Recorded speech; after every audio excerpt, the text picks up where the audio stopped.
Hello everyone. From our previous knowledge sessions, now we know what dependency injection is.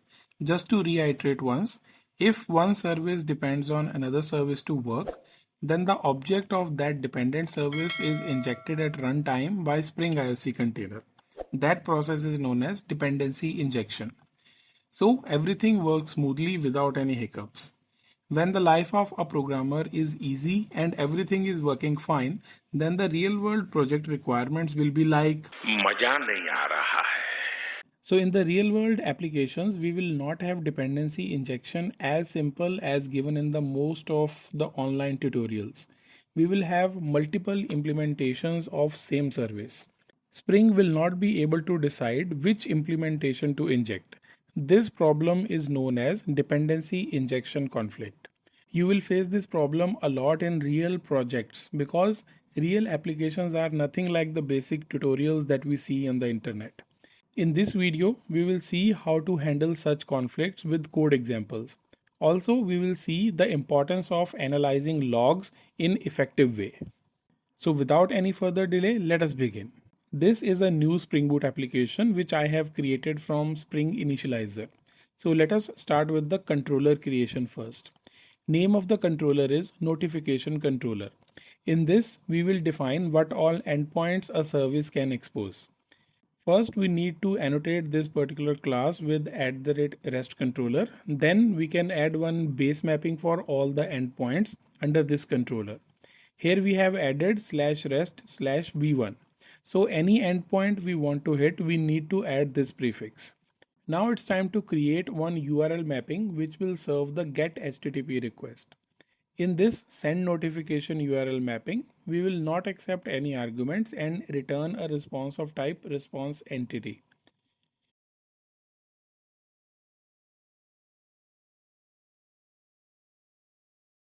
Inside this method, we will make a call to service method to send a notification. Now let us inject a service dependency using @autowired.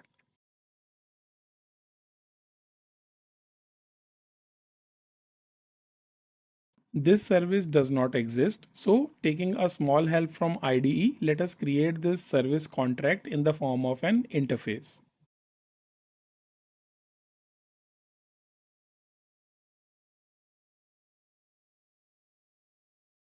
Now we need the functionality of sending a message. So in this notification service contract, let us define an abstract method sendMessage so that any class which implements this interface should provide its functionality to send the message. Now back in the controller, after sending the message, let us return an instance of response entity with status OK and message success. Also, as per the standard, let us move this controller to its specific package. Now we have controller and service contract ready. Suppose in our application, in the beginning, we only have functionality of sending email notification. So let us create an implementation of notification service interface. This is our email service which implements notification service. Due to this, we need to provide the implementation of abstract method present in notification service interface.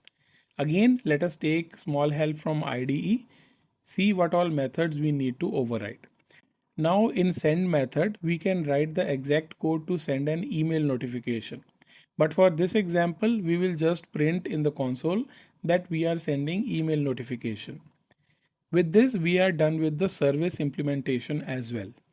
Now let us see what we have done in a single shot. First, we have created a blank application from Spring Initializer. Then we have created this notification controller, which is a REST controller, and it handles the REST API calls. Then we have defined one get mapping to serve HTTP GET request for sending the notification. We have autowired a service interface notification service. In that interface, we have defined one abstract method to send the message, so that any class that implements this interface should provide the implementation of send message functionality. Then we have created email service which implements notification service and provides the implementation of send message method. Now till this point, Spring should not have any issue and will be able to inject the email service object in our notification controller. Let us first start our application and try to hit the get endpoint.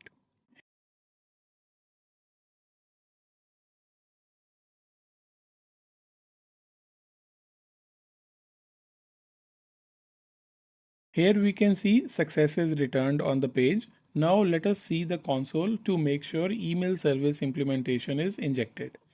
Here in the console, we can see that sending email notification is printed. That means object of email service was injected into notification controller.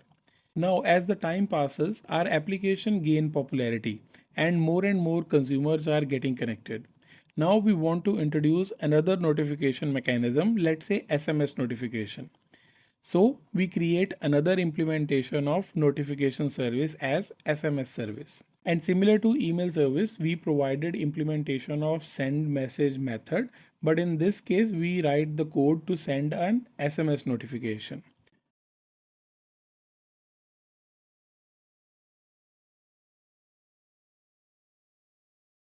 Now at this point, if we try to send notification by starting up our application, Spring will be confused. Let me start the application and show you what error we will receive.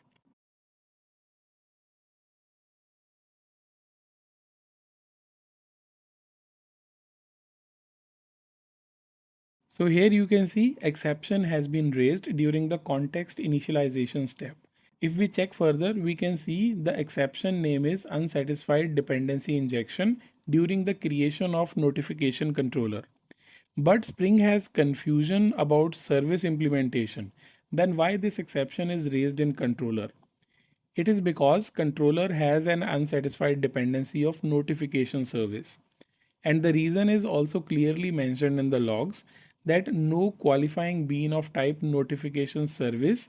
That means there were no beans with the required criteria matching for the injection. And if we look further in the logs, we can see what was the criteria. Criteria is it was looking for a single bean matching the type of notification service, but instead it found two beans matching the criteria. So due to this ambiguity, it has raised this exception and the application startup is halted. Not only this, logs in Spring Boot will also tell you possible reasons and how you can fix those issues. That is why I was emphasizing more on the logs, that if you want to debug any issue in any technology, how to analyze logs is very important. Here we can see under action, it is mentioned that we can opt for the usage of @primary annotation, or we can update our controller to consume multiple beans of the same type, or we can use @qualifier annotation to resolve this ambiguity issue. Today we will see the usage of primary and qualifier annotations. So let us start with @primary annotation. In case we have multiple implementations of a dependency and we want to assign one implementation as primary, so that if not explicitly requested, then this default implementation will be injected. This can be helpful in our case as we have two implementations of notification service. For that, we just need to add @primary annotation at the class level. Now by default, email service will be injected in case there is any ambiguity. Now let me restart the application. Now we should not get unsatisfied dependency injection exception and the application should start normally. Here we can see the application has started successfully. Now let me try and access the get endpoint again, and then we will check in the console to identify which service implementation was injected by Spring. Here we have received success. Let us check console. From here we can confirm that email service was injected. @primary annotation is used to indicate that a specific bean should be given preference when multiple beans of the same type are available. This is a way to set a default bean that will be injected unless another bean is explicitly specified. So now let's move to explicitly specifying a bean as well. @qualifier annotation is used to resolve ambiguity by explicitly specifying which bean to inject. Let us see how we can implement @qualifier in our application. Now in our notification controller, I'm using @qualifier annotation on notification service field. and mentioned the name of the bean or name of the implementation of this interface which I want Spring to inject during the runtime. Here in this case, I am configuring SMS service bean should be injected. One thing to note here is that we have used primary as well as qualifier annotations, and qualifier annotation will override the primary annotation effect. So email service will no longer be injected because we have defined a qualifier bean. In case there was no qualifier bean, then the primary annotation will take the driver's seat. Now we can see in our SMS service, we are printing sending SMS notification. So I'm just restarting the application and then we will test it once again.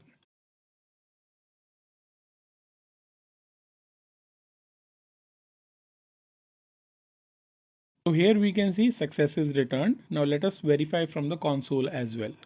Here we can see sending SMS notification is printed and it confirms that qualifier bean which was SMS service was injected by overriding the primary bean. So these are the two main ways using which we can resolve the conflict of dependency injection. But there is one more way using which Spring tries to handle the injection. If there are multiple beans of the same type and none are marked as @primary or @qualifier, then Spring will look for a bean with the same name as the field or the parameter. Now let us say that our application is a big hit now and we have created a mobile application for our customers. Now we want to introduce one more type of notifications, which is push notification. Now here let me create this push notification implementation similar to the other two implementations and will provide the push notification specific logic in the send message method.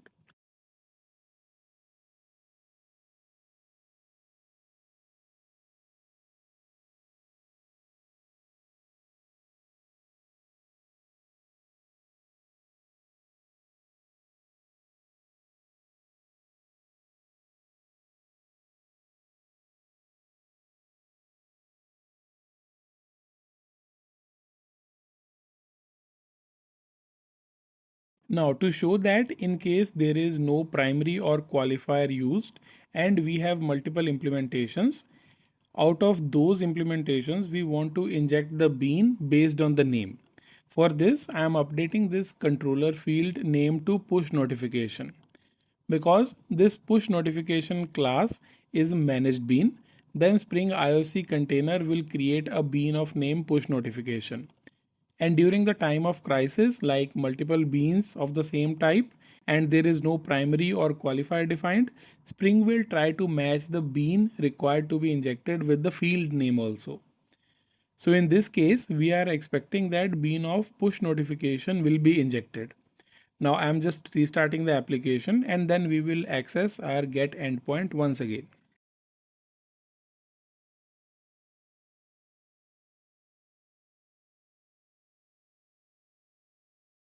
Here we can see in the console that push notification bean was injected.